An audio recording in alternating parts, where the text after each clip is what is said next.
Something borrowed, something blue. Give us all your juicy news, sensational, irrational. It's Wedding Confessionals. Welcome to another episode of Wedding Confessionals. I'm Brooke. And I'm Pam. And the only thing we love more than weddings is talking about weddings. Pammy, what else do you want to talk about? I want to talk about some fun things that we have coming up. This is our teaser. Yes, we're going to tease just a little bit. Yeah, we're just telling you right now. We're not going to get into details because there's a couple different things that we have in the future lined up. Yes. For the show. Things for you guys. We're really excited. We're really excited about it, but we're trying to get a few little details done. So stay tuned. Come back next week and the week after that, and we're just going to keep giving you more little nibbles of information. And it's exciting. Yes. Fun stuff. It is. I can't wait. Yeah. End of teaser. So let's all congratulate Pammy for coming out of COVID. I did it. I made it to the other side. Yes. So exciting, buddy. You're in studio. I am here. I am negative. I just touched her. Good. She's in person. Do you sound great? Yes. How do you feel?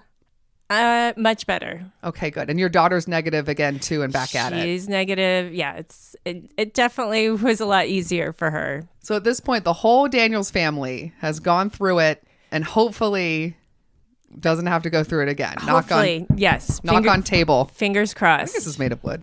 I don't know. Quite a long time ago, guys.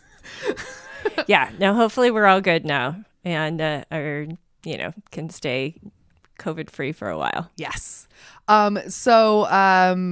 Because of, Pam's issues with COVID and her daughter, and we had a couple other scheduling things get shuffled around. For the next couple of weeks, we're going to do some solo episodes while we're gathering our, schedules for interviews. We have people lined up. It's just in the future. So stay tuned. But honestly, in the meantime, we needed to do some follow-ups anyway. We did. We've been getting them. Thank you. And we need to share. Yes. So if you're new to the podcast, what happens is people will anonymously send in their confessionals to us and tell us their secrets or ask some questions or whatever. And a lot of times we find out information and it's like right before they're about to get married, or we're not sure what they're going to choose of the options we've given them. And we always say, please write us back and let us know how it went. Yes. Because we're nosy. We want to know how it goes. I want to know. So anyway, sometimes people are nice enough to clue us in to what happened. Yes. And that's what we're going to do today. We're going to read some follow-ups and get a little more nosy about complete strangers' lives. Which we love. Yes. So the first one was originally in episode 122. We're going to read the original one just to kind of get everybody back in the mindset of what it was, just to get everybody up to date with what was originally said. Yes. Do you want to read the original and then I'll read the follow-up? Sure. Okay. Here we go. Hey, Wedding Confessionals. I'm very curious to know your thoughts and experience around the hotly debated topic of tipping vendors at your wedding. In general, I understand in restaurants how tipping is a necessary evil, but I'm wondering how that plays out for weddings. On the one hand, you hired these vendors, got quotes, and agreed to a price for the goods and services they set. So tipping seems silly when you are already paying so much for your wedding, especially when vendors are responsible for setting their own prices. On the other hand, of course, it's always a kind gesture to tip, especially if they do a good job. I just feel like as the wedding couple, you often won't see if your vendors just showed up or did what they agreed, or if they really went above and beyond for you. So the big question is, do you need to tip? Should you tip? Is it fine not to tip? And if you do, should tip, then who do you tip and who do you not have to tip? Sincerely, to tip or not to tip? Okay, I remember reading this one because it was a tongue twister. Yes, this was you. Which I now see why you're like, Pam, you want to do this one? Sneaky. I know I am sneaky. So there is an additional part to this though, right? Yeah, there's a little like PS at the bottom. There is. He or she said, Please read this after giving your initial thoughts. Would love your thoughts first, but as an addendum, one of my friends didn't tip all her vendors, and some of them, like the photographer, she made a point to send personal thank you emails or highly rated reviews wherever she could find their business listed to help them more. Thoughts on this approach instead of cash tips? So this was a hot topic because we gave sort of an answer. We gave the answer of I like to tip like I'm a celebrity. But Yeah. go ahead. Sorry. And I believe I said, I remember tipping at my wedding to a couple of vendors, but also, I got married a long time ago, so it's not the same with social media that it is today. Right. And also we asked Julio, who was our guest at the time, because he had recently gotten married. Yes. And specifically photographers, we kind of were at a loss because my mother-in-law insisted on us having a photographer. I stupidly wasn't going to have one at all. So shout out to Patty. That was a good idea. But because of that, I don't know what happened with tipping because she was financing that. Had it. Yep. And you had a friend take your photos. Yes. And Julio was like, I genuinely don't remember. So I feel like we kind of left everyone hanging. Yes. And we had a couple people message us, but specifically as a first, the follow-up isn't even from the original person who wrote us. The follow-up is from another listener following up about this confessional. Yes. Okay. I will read that now. Okay. So the person who wrote in wrote, "Hi, ladies. I'm in the middle of listening to your latest podcast, episode 122, and I'm making my fiance laugh at my facial reactions to your tipping advice. Your advice was tip like a celebrity, and internally I'm cringing for the following reasons. First, some vendors include gratuity in the contract. My caterer includes a 20% gratuity automatically, so I would make sure people check that before setting the expectation of giving out even more money. Second, a good online review is huge and sometimes more appreciated than cash. These companies live and die by online reviews to gather more business. Photographers in particular have expressed that they don't expect tips, and the best way to show gratitude is to post a positive public review because you're giving them more business, which is great. Just wanted to add those notes to be more money conscious for the budget brides and grooms out there. Love your podcast and you ladies so much. Give Ruthie a hug from me from some tips on tipping." Yes. Thank you. Yes, because we were definitely like fumbling. It's been a while. So, definitely things have changed in the way that helps vendors most. And social media, you're right, is huge. Yes. So I think that person gave fantastic advice. Yes. But also, I think to make up for the fact that we sort of half-assed that answer, we are going to review. I went and found this article from The Knot. And we're just going to briefly go through the different types of vendors you would have and what we should expect to tip. That way everybody's clear and we're not just tipping like a celebrity. Like my dumbass. Sometimes my budgeting is just all over the place. Sometimes I'm very cheap, and in other ways, I'm just like, spend that cash. I'm also at the grocery store checking like which mustard like per ounce is the cheapest. Let me tell you, you're not going to scam me on mustard. No way. Not this bitch. No, but if you go out to eat, I pretend like I'm a celebrity. there we go. No pictures, please. Okay, so this is from The Knot, and the article we found is called Your Wedding Vendor's Tipping Cheat Sheet. And we'll make sure to put a link to this in our show notes so that you guys can reference it for later. You want to do the first vendor, Pammy? Sure. First vendor is the wedding planner. Wedding planners won't likely expect anything, but if yours did a great job, you can always offer a token of appreciation. Note, non-monetary thank yous like professional photos of the wedding for the planner's portfolio can go a long way too. About 50% of couples do tip their planners. Protocol, optional. The standard, 10 to 20% up to $500 or a nice gift. When to tip. Hand off the envelope at the end of the reception or send a thank you note with photos or a check right after the honeymoon. I like that. There we go. On to number 2, which is wedding hairstylist and makeup artist. This is one area where gratuity is definitely expected. Tip between 15 to 25%, just as you would at a hair salon. And consider giving a little extra if there was a crisis, like one of your bridesmaids had a meltdown over her curls and required a redo at the last minute. I can't imagine how much drama those people go through. Oh my goodness. I know we need to get another makeup hairstylist in here. Anyway, the protocol for tipping a wedding hairstylist and makeup artist is expected. The standard is 15 to 25%, depending upon the quality of service. When to tip. Tip your beauty stylist at the end of your service. Okay. All right. Number 3, wedding delivery and setup staff. Slip a few dollars to anyone delivering important items to the site, such as wedding cake, flowers, or sound system. If a lot of gear needs to be brought in and set up, tents, chairs, portable toilets, the workers deserve a tip too. So the protocol is expected. The standard is $5 to $10 per person.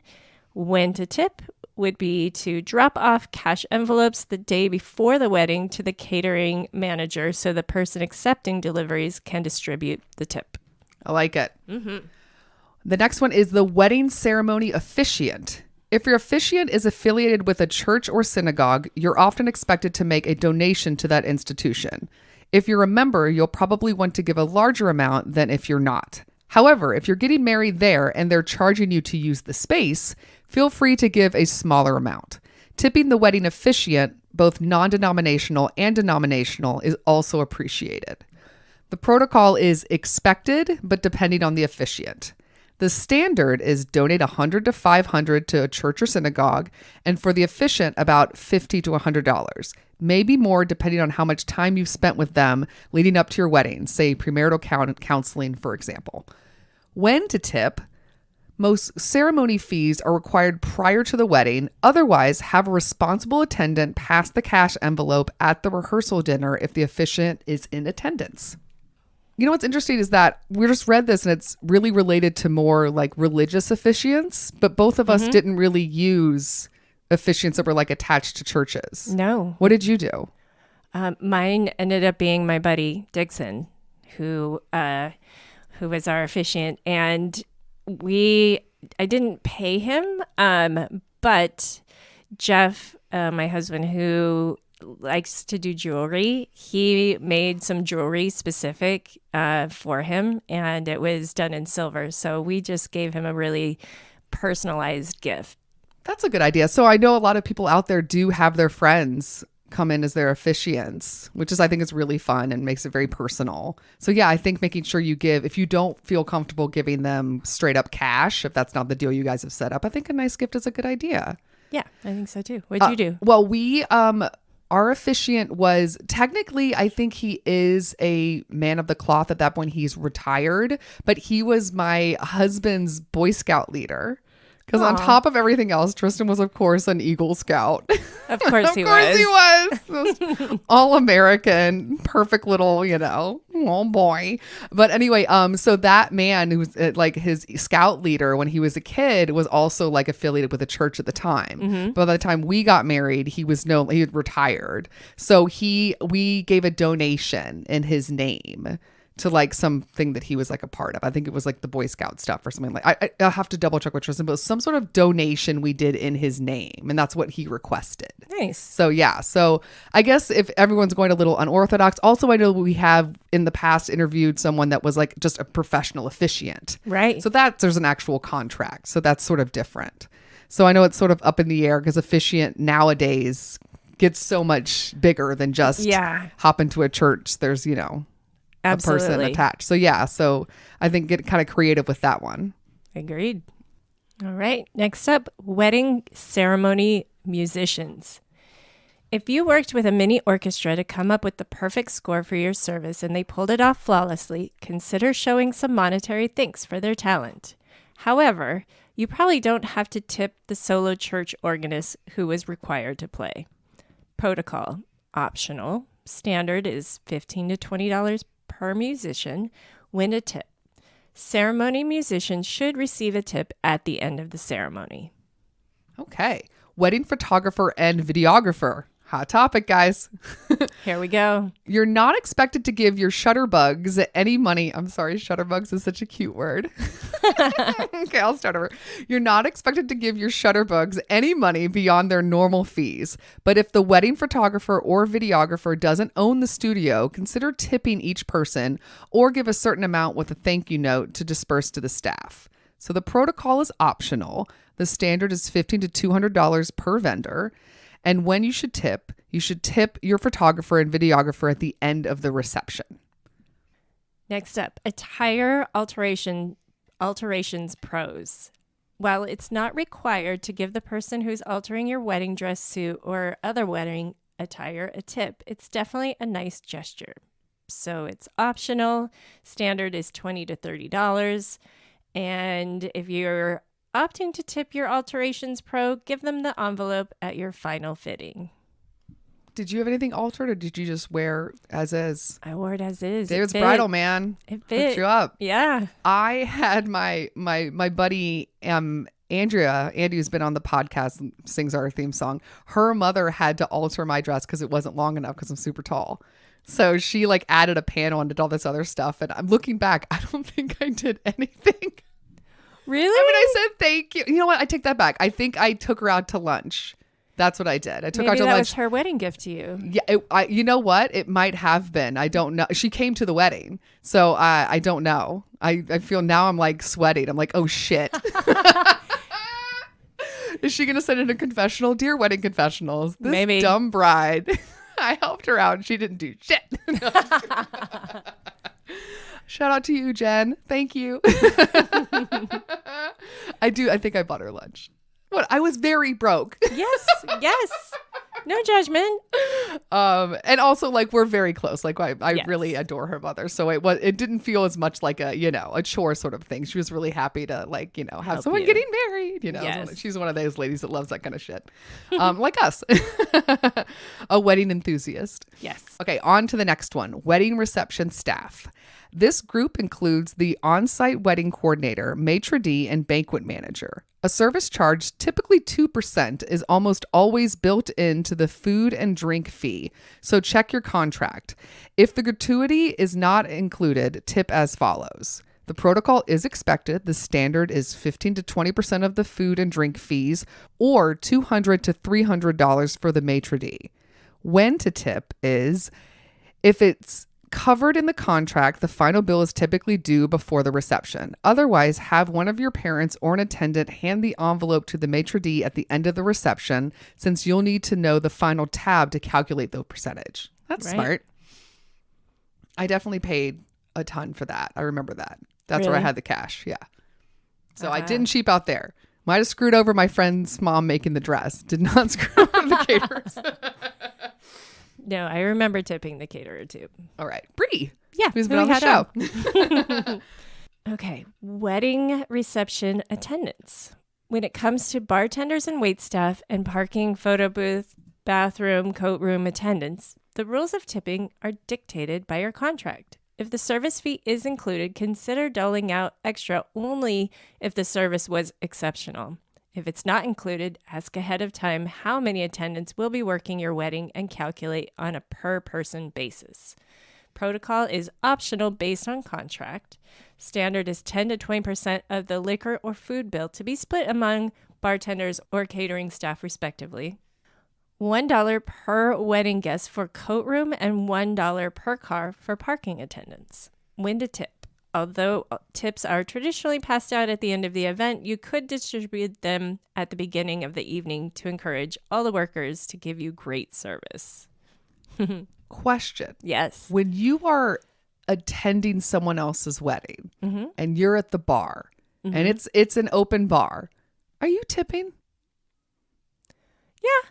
Me too. Yeah. I just wondered if that's like a standard thing because as we know, I'm always... I'm not paying for that. Well, yeah. Yeah. You tip like a celebrity. So I you're do. just like, you're doling out the ones. Can I give you guys a tip? This is for weddings or any sort of party you go to where there is an open bar situation. If you know you're going to be there a while, if you're getting one drink, this doesn't really matter. But like a wedding where you're like, we're here for hours. Yep. It can get packed at that bar. You're trying to get people's attention, that sort of thing. Give a really big tip in the beginning. Be like, this is for the night, and just like slip them a 20. And then every time you come up, they remember you and you get the drink you want and you are zip in and out. Oh, yes. They will take care of you. I just like to do that at the beginning, like, hey, how's it going? My drink for the night is vodka cranberry. Thank you. You're my new best friend. Wink. All right. Wedding reception, band, or DJ. That's next, right? Okay. Whether you hire a 12-piece swing band. Oh my God, if you do that, please invite us. Oh, yeah. Yeah, because you really know how to swing dance. I do. I don't, but we'll flail around joyously on that floor. So fun. Okay, sorry, I'll start over. Whether you hire a 12-piece swing band or a single DJ, tipping musicians is completely optional, depending on the quality of the job or how willing they were to follow your ideal playlist. And don't forget about any sound technicians they bring with them. The protocol is optional yet preferred. The standard is $25 to $35 per musician and $50 to $150 for the DJ. When to tip is an attendant should tip the musicians or DJ at the end of the reception. Okay. Yeah. I definitely remember tipping my DJ. Did you have a DJ? I did. Oh, that's right. Yeah. And I tipped him. Yeah. He was great. Oh, I love a good wedding DJ. Yeah, I just trusted and he rocked it. It was so fun. I do remember dancing. Maybe swing dancing. My attempt. Again, just flailing. Lots of limbs. I'm very long. Next, wedding transportation company. Again, check your contract as gratuity is usually included. If it isn't, plan to tip provided they show up on time, provide a smooth ride, and don't get lost. Protocol is expected and 15 to 20% of the total bill. Tip transportation pros at the end of the night or after the last ride. If you use a separate company for the guest buses, designate a bus captain to hand the driver a tip. Otherwise, this duty falls to a designated attendant. I can't, getting lost seems like a good way to miss out on a tip. Yes, I think so. I didn't have that, but... I didn't either. I just gave everybody maps and was like, good luck. There you go. Hope you make it. I mean, rural Maine, there's no drivers. No. There's nobody, guys. Shout out to everyone getting married in rural parts of the country or world. It's tough. Okay, the next is cake baker, florist, and stationer. Ooh, handwritten stationery is so pretty. Okay, these vendors do not typically receive tips, but if you feel they went above and beyond the call of duty, you certainly can send them a tip.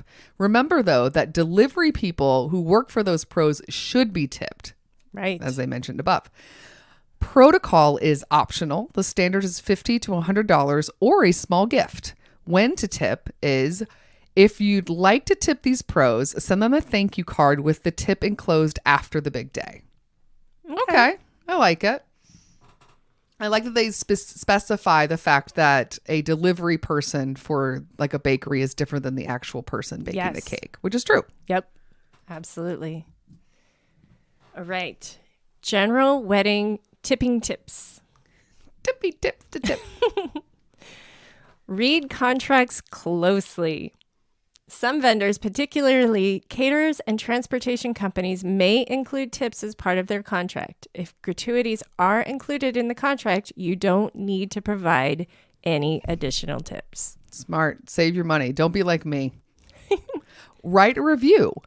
While writing a thank you note is certainly appreciated, a positive review on sites like The Knot, I like what they did there. Mm-hmm. They're like promoting themselves. You know what? Get that hustle. Yeah. You got to get those views. Do it. Positive reviews on a site like The Knot goes even further in helping a wedding pro's business. Ask your wedding vendor if there's a particular site where they'd like you to post your review. I think that's huge. Yep. I mean, how many of us have anything in life, not even weddings, but just based on using somebody based on Yelp. Yes. Or Google Google reviews. review. Mm-hmm. Yeah. So I think that's huge. And I'm sure, again, like The Knot, when you're looking for a vendor, Instagram, I guess you can't really do it on Instagram. There's no way to review on Instagram. No. This is also a good time for us to plug that if you would like to give us a 5-star rating and review on Apple Podcast, please do. Those reviews. We're like The Knot, man. We're hustling. They go a long way. On that note, for destination weddings, learn the local customs. Yes. Absolutely. If you're getting married outside the U.S., be sure to ask your wedding planner or venue coordinator about the local tipping customs. Also, make sure you tip in the local currency when providing cash tips to the vendors. Yes. Huge. That's huge. Giving them US dollars is like you're just giving them a chore. Not helpful. No. Share photos. Sharing professional photos from your big day is another way to thank your wedding vendors. Pros, particularly florists, cake bakers, stationers, and planners, need photos of their work for marketing materials. So if you're able to get permission from your photographer to provide those images, you'll score some extra points. Boom. Yeah, help them out. Help that Instagram feed. Yeah. I like it. And that's all of it, man. You know what? I feel like we're making up for our fumble from a couple weeks ago because we did get some reactions. We did. We Here's got some the strong thing. reactions. We like responses from you guys. Please Yes. let us know. Instagram, send us a message, whatever it is, because we always want to know what you think. And we respond. We do. We do. We don't want to leave you hanging, No. just spending your money like an idiot. We like to learn as well. We do. Shutterbug. Are you ready to read another follow-up? Yes. Let's Okay. do it. Yeah, so you're going to read the original that came originally from episode 118. Here we go. Hi, lovely ladies and the best pup, Ruthie. I need some very COVID-specific wedding advice, please. I've had so many vendors ghost me at random times during planning. My preferred cake vendor was wonderful during the tasting and design planning, but when I was ready to give them money for a deposit, radio silence. I completely understand the overwhelming amount of weddings vendors are going through. However, do I have an unrealistic expectation that vendors should at least communicate when they can communicate? Follow-up question, how would you handle it if one of your best hopes for a vendor stopped communicating? From, I just want cake. Oh, as I said last time, now I want cake. Same. So I'm trying to think. The advice we gave this person was that you should give a time. It was like we were said, like, make a date where you're going to be like, if they don't get back to me, I got to move on. Yes. And we already said kind of start doing some research. Of Other options. people, Yeah. right? Yep. And I think that I remember also being like, do you want to have the heartburn of worried about, is this person going to really come through for you? Like, what's more important, the ideal cake or having a damn cake on the day? Yeah.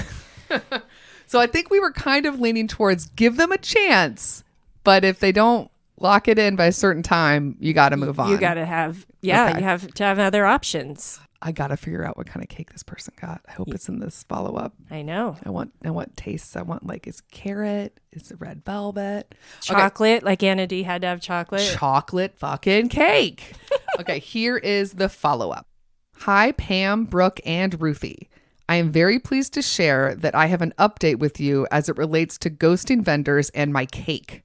I decided to give the bakery a call and just killed them with kindness. And it worked. I got everything solidified and the desserts at my wedding were a hit. We even had guests hoarding leftovers to take home after the wedding. I think the moral of this is while ghosting is never okay in any arena, a little kindness goes a long way. From I got the cake. Yay! P.S. And I think we should give them a shout out, right? Yeah. P.S. I don't know if I could say this on the pod, but the vendor was the Solvang Bakery in Solvang, California. Literally delicious and worth the headache. It's the bakery by the windmill. Out of all the bakeries in that sweet Danish town, it's the best. I love Solvang. That's where I had my bachelorette party. Yeah.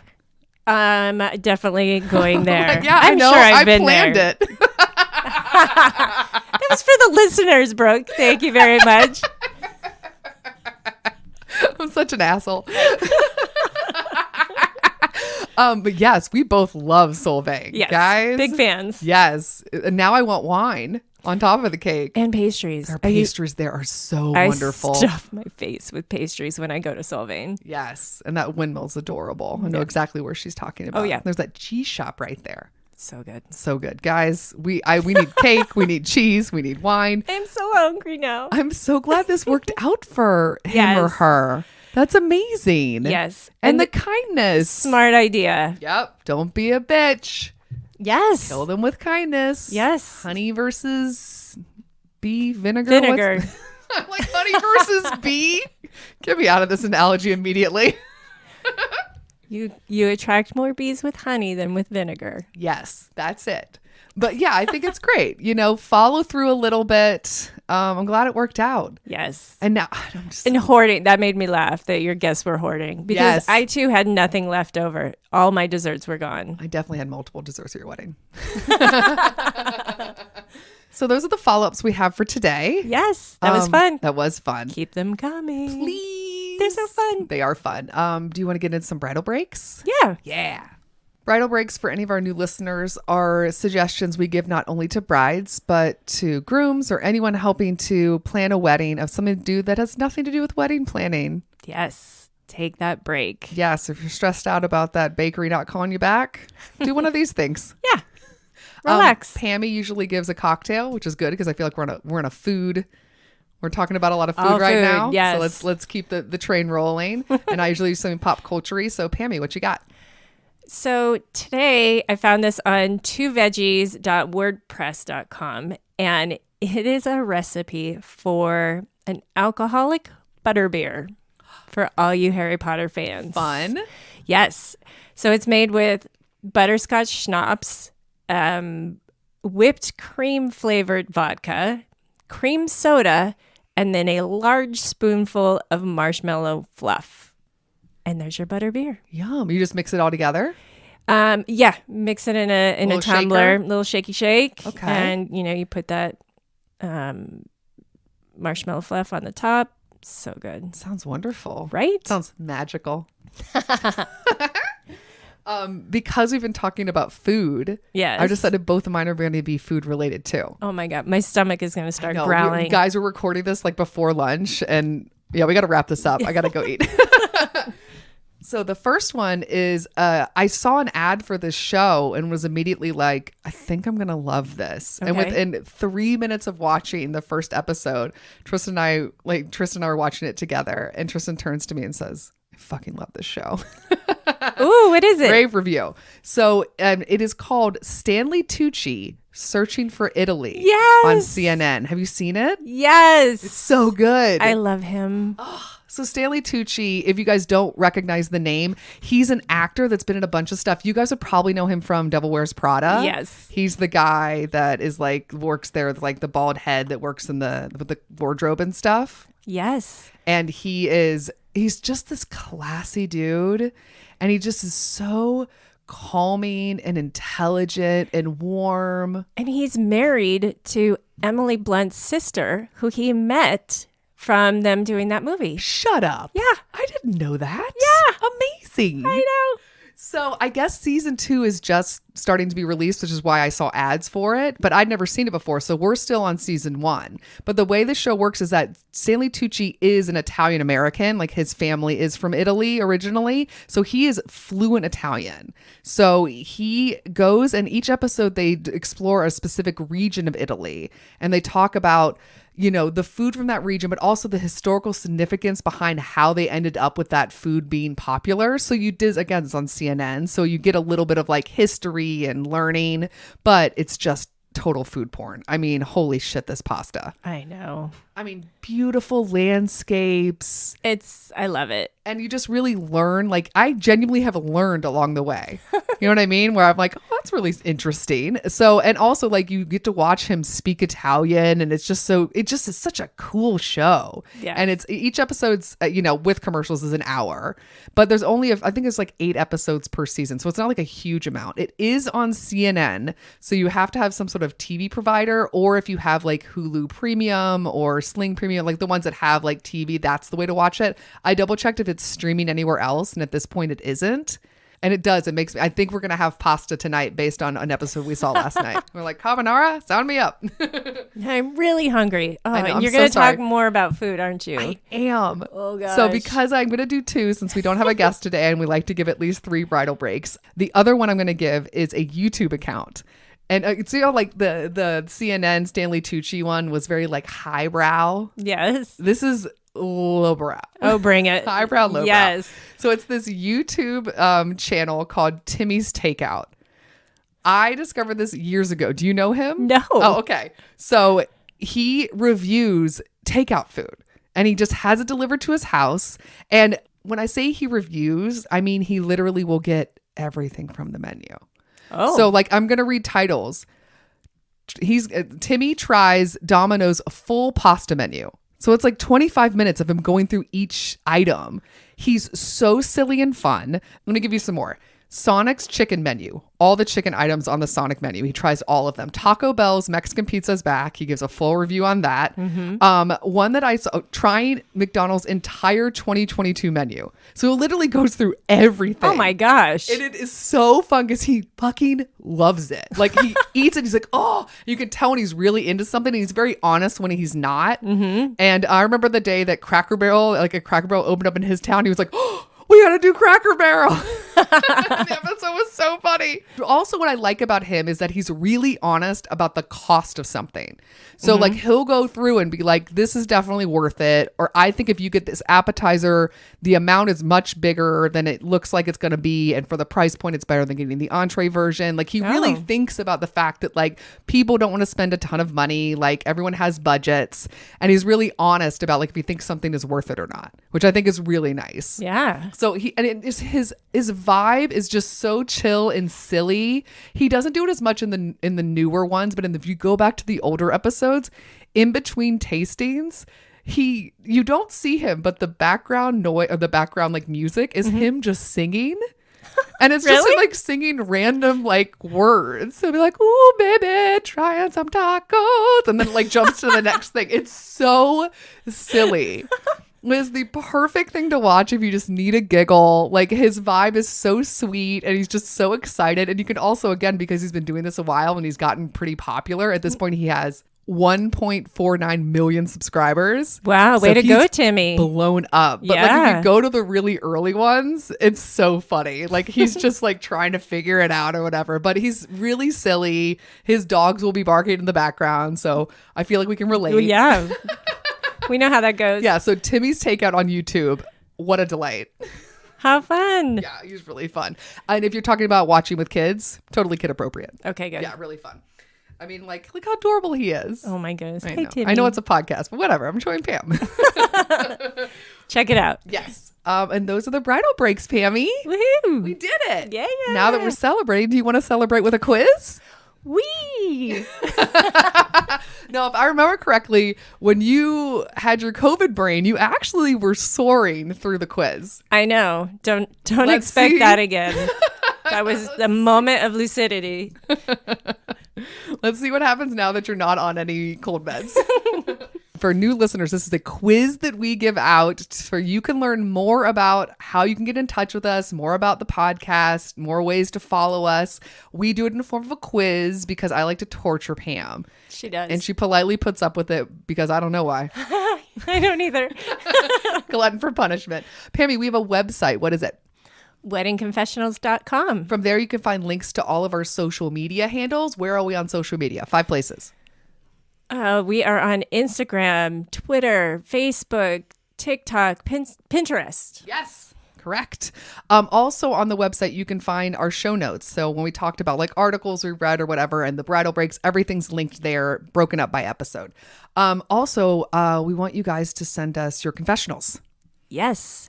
And your follow-ups. Yes. We want all of your information. Tell us your secrets.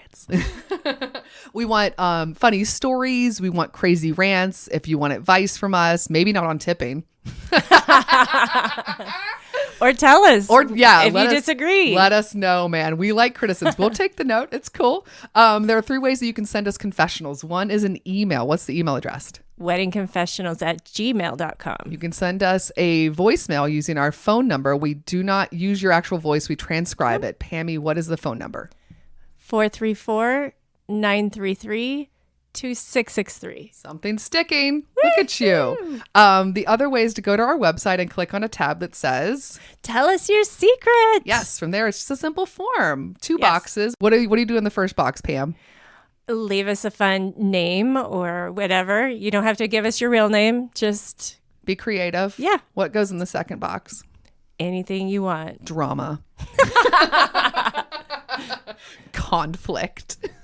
Fun. Yes, anything you want. Put it in there, hit send. We don't need your personal information, no email, no phone number. Nope. We don't do shit with them anyway. But if you it's not want us. you want to be private, we respect that, and that's the way to do it. Pammy, as we mentioned earlier, we do like to get some reviews and ratings from Apple Podcasts specifically. Yes. They have an algorithm. It's the way they work. You know, we usually love algorithms, but that one I'm a little peeved by. We got to play by their rules. We do. So, Pammy, how many stars do we want people to give? We love 5 stars. We do. Preferably. And a fun review. Fun review? Yeah. Another place to get creative. Yes. Put drama in there, man. Put your confessional in the review. I dare you. Brooke, let's simmer down on that. Pam is advising you not to do that. I mean, besides Apple Podcasts, we can be found in a lot of different places. So many. There are 2 that begin with the letter A that are not Apple Podcasts. So 2 more. What are they? Amazon and Audible. 2 with the letter C.